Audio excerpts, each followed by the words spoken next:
Puji Tuhan, hari ini kita akan masuk di dalam materi dengan menggunakan tema pertumbuhan pribadi dewasa. Sebelumnya, di minggu yang lalu, Anda sudah dilakukan asesmen diagnostik. Dalam modul ini, ada tujuan pembelajaran, kriteria pencapaian tujuan pembelajaran, agar di mana proses pembelajaran kita bisa tercapai dengan baik. Anda pun bisa memahami seluruh pembelajaran ini dengan baik. Saya akan memanggil absensi buat Anda hari ini untuk mengecek kehadiran Anda. Cinta Pak Suhu? Oke. Puji Tuhan, terima kasih. Hari ini semua hadir. Baiklah, kita akan segera memulaikan pembelajaran ini. Saya mohon semua siswa untuk bisa berdoa. Hari ini saya akan bertanya kepada Anda. Sering dikatakan ini pertanyaan pemantik. Pertanyaan yang pertama, apakah Anda telah menunjukkan perubahan secara jasmani atau fisik? Ya. Siapa yang bisa menjelaskan pertumbuhannya atau perubahannya secara jasmani atau fisik? Oke, Jonathan. Terima kasih. Nah, pertemuan itu adalah pertemuan rambut, Oke. kumis, dan tinggi badan. Oke, untuk pertanyaan yang kedua. Nah, di sini apakah kedewasaan dilihat dari usia seseorang? Tidak. Tidak. Kalau tidak, apa alasannya? Ada yang bisa menjawab? Oke, Jevan, silakan. Ada orang yang sudah dewasa tapi berpikir seperti anak kecil. Oke, teman-teman. Kita mulai terpancing dengan materi ini. Mari saya akan bawa selanjutnya Anda untuk masuk terus dalam materi ini, mengenal materi ini. Saya akan bawa Anda untuk melihat di dalam gambar. Di sini saya mau Anda akan menjelaskan apa maksud dari gambar-gambar yang saya tunjukkan di layar LCD proyektor ini. Dari pemaparan gambar ini, kira-kira gambar yang pertama ini apa? Ada yang bisa menjawab? Saya Cik. Oke, Rena. Terima kasih. Jadi yang saya lihat dari gambar pertama yaitu pertumbuhan dewasa secara fisik seperti dari bayi, dewasa hingga ke orang tua. Oke, yang kedua. Ada yang bisa menjawab? Saya Cik. Oke.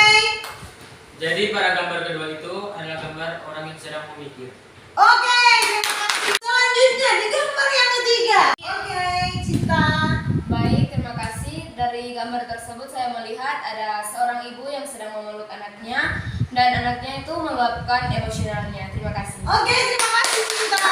Apa sebenarnya yang terjadi di gambar yang keempat? Ada yang bisa? Saya Ci, Oke. terima kasih atas kesempatan. Jadi pada gambar keempat itu adalah kebersamaan dan saling merangkul. Oke. Gambar yang kelima.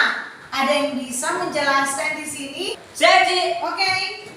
Nah, jadi gambar yang kelima itu menunjukkan seorang yang saling berbagi kasih. Siap, terima kasih. Sekarang di gambar yang terakhir. Saya Ci. Oke. Terima kasih. Saya lihat dari gambar itu pertumbuhan. Oke, luar biasa. Hari ini sebelum kita lebih masuk dalam pembelajaran kita, saya undang kita semua untuk bangkit berdiri. Nah, di sini saya mau kita menyanyikan sama-sama lagu Hati-hati Gunakan Tanganmu. 2, 3. Hati-hati gunakan tanganmu. Akan masuk dalam materi ini, yakni saya mau seorang siswa akan membaca terlebih dahulu apa yang terdapat dalam Roma 12 ayat yang kedua dan senantiasa mengaitkan dengan pertumbuhan seorang pribadi yang dewasa. Ada yang bisa di sini? Saya Siapa yang Ci. berani? Oke, Cinta silakan. Roma 12 ayatnya yang kedua. Dalam Roma 12 ayat 2 ini menceritakan bahwa kita sebagai umat manusia harus berada pada jalan yang benar dan tetap andalkan Tuhan Allah sehingga kita bisa membedakan mana kehendak Allah, apa yang baik dan yang berkenan kepada Allah. Terima kasih. Oke, teman-teman buat Cinta. Dari materi ini, dalam berbagai aspek perkembangan, dalam aspek-aspek pertumbuhan ini, Anda akan mengetahui apakah saya sudah bertumbuh atau tidak. Nah, dari hal ini kita akan belajar bagaimana sebenarnya dan apa sebenarnya pertumbuhan itu. Nah, puji Tuhan, saat ini saya akan mengarahkan kita untuk duduk berkelompok. Aspek-aspek pertumbuhan yang saya jelaskan, saya mau dalam kelompok-kelompok Anda yang Anda bentuk ini, Anda berdiri. Nah, Anda berdiri kemudian saling berhadapan. Memandang sesama teman, memandang kelompok Anda.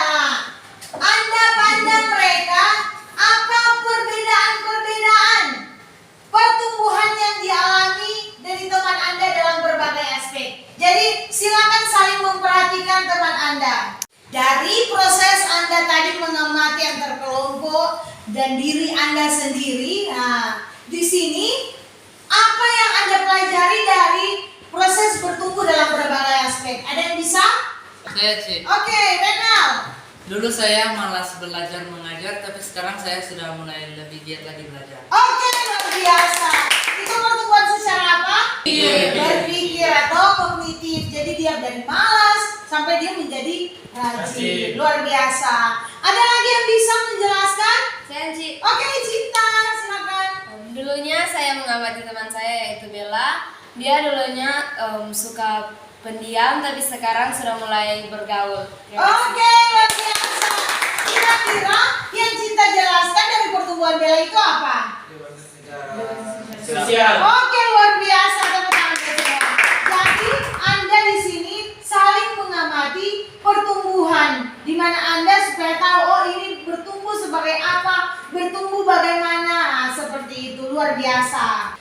Saat ini ketika Anda mempelajari pertumbuhan dalam berbagai aspek, Anda melihat ada perbedaan pertumbuhan antara laki-laki dan antara perempuan. Ada perbedaan pertumbuhan. Kalau laki-laki sudah mulai punya jenggot, sudah mulai mimpi basah, sudah banyak yang mengalami pertumbuhan. Sedangkan wanita sudah berbeda lagi. Payudaranya semakin kelihatan. Begitupun dengan haid, sudah mulai haid. Jadi dari hal ini Anda harus pelajari bahwa pertumbuhan fisik Anda akan dibarengi dengan pertumbuhan-pertumbuhan lainnya. Oleh sebab itu, mari Anda gunakan apa yang sudah Tuhan karuniakan dengan bertumbuh jadi orang-orang yang lebih baik.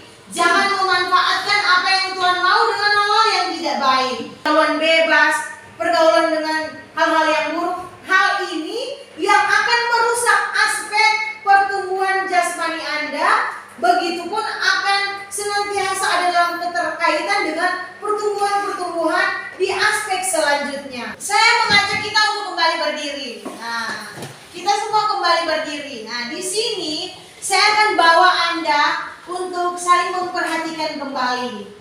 Kadang-kala kita pintar sekali menilai orang lain, tapi diri kita sendiri itu sulit untuk kita nilai. Nah, saya mau Anda memperhatikan dan coba katakan apa yang menjadi kekurangan teman Anda dalam berbagai aspek. Nah, siapa yang bisa menyampaikan ini? Siapa yang bisa menyampaikan ini? Saya Ci. Oke, Jonathan, silakan. Nah dulu jadi teman saya Renal waktu SMP dia suka emosional, tapi di mata pelajaran ini dia sudah berubah dan sudah jadi lebih baik. Saya Ci. Jadi teman saya Jevan waktu SMP badannya agak pendek, tapi saat memasuki SMK badannya sudah menambah tinggi. Oke, saya ingin ada seorang siswa yang akan menggambarkan luapan emosi ya. Apakah ada yang bisa? Ci, terima kasih. Baiklah, saya akan menggambarkan luapan dari marah, sedih, atau bahagia. Dan di saat saya marah, saya mengatakan saya tidak suka. Dan di saat saya sedih, saya menangis. Dan di saat saya senang, saya tertawa. Hahaha. Terima Oke, kasih. masuk pada part yang terakhir di mana saya mau ada orang yang memberikan sebuah pemaparan atau kesaksian lah tentang keadaan kehidupannya. Jadi di sini ada yang bisa menjelaskan pengalamannya. Siapakah di antara Anda yang mau menjelaskan pengalaman emosionalnya? Ada yang bisa? Saya Ci. Oke, Cinta, silakan. Jadi dulunya saya itu suka marah-marah, tetapi saat saya belajar pelajaran ini, saya mulai mengendalikan emosi saya. Terima kasih. Oke, terima kasih Tuhan. Kita tiba di penghujung pembelajaran kita saat ini. Jadi sekarang kita atau saya terlebih dahulu akan bertanya terhadap Anda, sebenarnya apa pengalaman pembelajaran yang Anda pelajari terlebih dahulu di aspek pembelajaran kita saat ini? Apakah ada yang bisa menjelaskannya? Janji. Oke, Gabriel. Dari pelajaran hari ini, saya mendapatkan motivasi untuk merubah diri saya menjadi lebih baik dalam aspek apapun dan bisa menjadi orang-orang di sekitar saya. Oke, luar biasa. Jadi, saat ini kita belajar bagaimana itu pertumbuhan di dalam berbagai aspek. Anda bertumbuh baik itu dari jasmani, tadi saya jelaskan pertumbuhan apa yang terjadi terhadap Anda. Begitupun secara kognitif, Anda dulu yang sulit untuk mengembangkan pemikiran Anda, sekarang Anda sudah jauh berpikir lebih progresif. Selanjutnya Anda sudah tahu bagaimana mengelola emosional Anda sudah tahu bagaimana bersosialisasi. Karena kita manusia, kita tidak hidup untuk diri kita sendiri, tapi Anda hidup untuk menghidupkan juga orang lain. Anda hidup untuk berbaur dengan orang lain supaya hidup Anda menjadi berkat. Yang selanjutnya juga moral Anda dibangun. Anda lebih suka berbagi dengan orang lain. Hal itu yang terbaik dalam aspek dampak pertumbuhan. Selanjutnya juga pertumbuhan yang terpenting adalah bertumbuh ke arah yang lebih baik dari apa yang Tuhan ajarkan. Yang meningkatkan pertumbuhan, semakin spiritual, rajin berdoa, ya kan? Rajin beribadah, taat kepada Tuhan, menjalankan apa perintah Tuhan, supaya Anda bertumbuh ke arah yang lebih baik, mengenal Tuhan dan berdampak yang baik terhadap sesama. Selanjutnya, dalam perkembangan fisik, hal yang ditekankan juga adalah apa? Tahu menghargai juga dan terutama mencintai dulu diri sendiri, baru mengasihi orang lain. Mencintai diri sendiri ini bukan egois ya, bukan. Tetapi mencintai diri sendiri yakni menghargai apa yang Tuhan berikan terhadap Anda. Jadi kalau yang pesek mau dirubah jadi hidung yang mancung. Nah, itu mengubah apa yang Tuhan mau. Atau selanjutnya, wajahnya diciptakan bulat. Dia mau buat wajahnya menjadi lonjong. Hal itu yang tidak diinginkan Tuhan. Kita harus bersyukur dengan apa yang Tuhan berikan di dalam kehidupan kita semua. Puji Tuhan. Kita menutup pembelajaran kita saat ini. Saya mengajak kita untuk melihat video. Dari hal ini kita juga dapat merefleksikan diri dari video yang kita lihat. Hidup kita akan sangat berdampak buat orang lain. Semua dimulai dari apa? Cara kita menata kehidupan kita dengan baik, dengan bertumbuh dalam berbagai aspek. Hari ini kita sama-sama belajar untuk tahu mengendalikan emosi, tahu mengendalikan diri, mengontrol semua pertumbuhan agar ketika kita bertumbuh, kita pun menjadi berkat buat orang lain. Kita akan mengakhiri pembelajaran kita dengan doa. Langsung saja berdoa. Semua kita berdoa, mari kita sedang doa, kita berdoa. Berdoa selesai. Oke, terima kasih. Dan terima kasih atas pembelajaran saat ini. Tuhan Yesus memberkati kita semua.